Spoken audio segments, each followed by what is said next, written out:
Naam, habari gani wewe mfuatiliaji wa masomo ya tiba asilia kupitia chaneli yetu hii pendwa ya Dr. Mtitu au Dr. Mbewa. Na leo niko hapa kwa ajili ya kukuletea somo ama mwendelezo wa masomo ambayo huwa nayatoa kupitia chaneli yetu pendwa ya Dr. Mbewa au ile ya Dr. Mtitu tiba asili. Basi unavyoiona video hii leo, ukumbuke kuwa usisahau kusubscribe, lakini pia usisahau kulike na kucomment pamoja na kushare. Leo nimekuletea dawa hii unayoona hapa, inaitwa Mwinula Mkuu. Nipo nayo dukani, nipo nayo ofisini hapa, na nataka nikuelezee kazi zake tofauti katika tiba. Mwinula Mkuu unaweza ukautumia kwenye dawa za kunywa, lakini pia unaweza ukautumia kwenye dawa za kuoga, lakini pia unaweza ukautumia kwenye dawa za nyungu au za kufusha. Tumia Mwinula Mkuu kwa ajili ya kufusha, utachanganya na dawa za kufusha ambazo nyingi nimeshawahi kuzielezea. Kwa faida tu na kwa haraka, kwenye Mwinula Mkuu huu utaweka dawa inayoitwa dawa hii. Mwinula Mkuu ndio hiyo kivumbasi, lakini hii ni kile kivumbasi ambacho kinakuwa kina majani kidogo ya tofauti na kile kivumbasi cha kawaida. Kwa maana unaitwa Mwinula Mkuu. Una harufu kali sana. Mwinula Mkuu utatumia kwenye fusho, utachanganya na dawa za kufusha. Unaweza ukaweka minti au nanaa, unaweza ukaweka zatari, lakini pia unaweza ukaweka kashikashi maua. Lakini pia unaweza ukaweka humo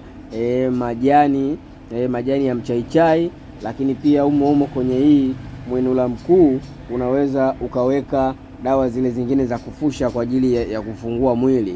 Unaweza ukaweka italigula, unaweza ukaweka mfunguo, lakini unaweza ukaweka majani ya lufyambo, lakini pia unaweza ukaweka majani ya mwingajini pamoja na majani ya mjafari. Sasa kwenye dawa za kuoga weka Mwinula Mkuu, weka na dawa zifuatazo. Mwinula Mkuu ni dawa ya muhimu sana kwenye mchanganyiko wa dawa za kuoga kwa ajili ya mtu ambaye amefungwa, ana vifungo. Utaweka Mwinula Mkuu, lakini pia utaweka muosha fedha, lakini pia utaweka unga wa mkanya, lakini pia utaweka unga wa italigula, lakini pia utaweka unga wa ufunguo. Utachanganya kwa pamoja. Hizi ni kwa ajili ya kwenda kufungua vifungo. Wewe ambaye umefungwa vifungo ambavyo unaona kabisa ni vigumu sana kutoka kwa dawa za kawaida, basi hakikisha kwenye dawa zako za kuoga ziwepo dawa hizi nilizokutajia, Mwinula Mkuu pamoja na dawa zingine nilizokutajia hapo. Lakini kama utazikosa, nipigie simu. Kama una Mwinula Mkuu peke yake, nitakuelekeza uongeze dawa gani. Ila pia ukishindwa kabisa, oga Mwinula Mkuu, jifushe Mwinula Mkuu. Utakusaidia sana kwa wewe ambaye una matatizo ya vifungo ama una nuksi ambazo ni sugu.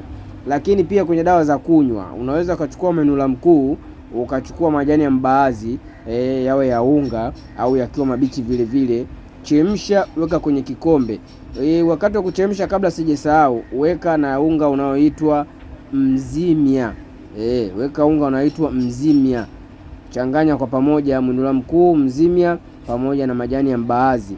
Chemsha. Ukishachemsha, ikichemka, unapoweka kwenye kikombe, chukua kaa la moto, dondoshea kwenye hicho kikombe, lizimikie humo. Kunywa. Nuia na kunywa dawa hii kuzima maradhi yangu yote na kuondoa maradhi yangu yote ambayo naumwa, lakini kuumwa kwenyewe sio kwa ajili ya mwili, ni kwa ajili ya watu wamechezea mwili wangu. Kwa wale ambao wanaumwa mwili ambao uelewe unaumwa nini, umeenda kupima uelewe nini kinachosumbua, vipimo vinashindwa kuonyesha nini unaumwa, lakini unaona kabisa mwili wako haupo sawa, basi hiyo ni umelogwa.